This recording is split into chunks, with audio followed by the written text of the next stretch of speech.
Alors, l'aide médicale urgente, c'est d'abord un appel au 112. Cet appel au 112 va être régulé par un opérateur 112 selon le manuel belge de la régulation médicale. Et en fonction de ce manuel, il va envoyer un moyen d'aide médicale urgente ou ne rien envoyer. Voilà. Dans la plupart du temps, il enverra une ambulance seule. Il peut envoyer un PIT, qui est une ambulance avec un infirmier spécialisé à bord. Et il peut envoyer également un SMUR avec un médecin urgentiste et un infirmier urgentiste. Ou envoyer un hélicoptère, puisque nous en avons un pour la province de Liège et pour la province de Luxembourg. Et ce patient qui va être pris en charge sera amené vers un hôpital d'urgence, vers un service d'urgence agréé. Ça, c'est l'aide médicale urgente telle qu'elle se passe au quotidien. Et ça représente par an à peu près 700 000 interventions sur le territoire belge. Donc le rôle de PSM, il se situe à côté de l'inspecteur d'hygiène.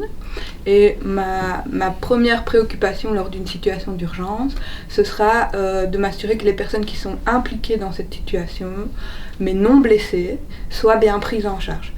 Quand on est non blessé, il ne faut pas juste dire « Ok, je repars à la maison et c'est bon ». C'est important de pouvoir offrir une aide psychosociale, mais qui va bien plus loin que la première écoute psychosociale.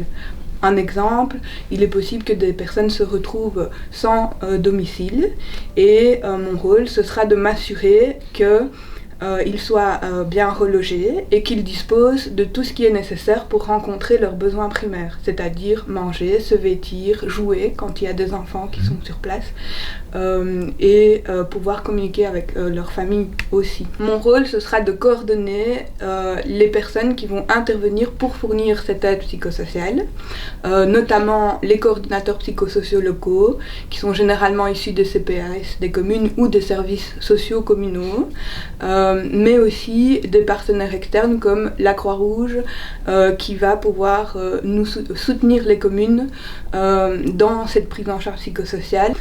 Et puis, je vais aussi, une fois que cette situation est terminée, l'aigu, et on sort de l'aigu, m'assurer qu'il y ait bien une continuité dans la prise en charge avec les services post-aigus. C'est-à-dire qu'on ne va pas laisser une personne impliquée dans une situation d'urgence sans solution à un problème qu'il va rencontrer.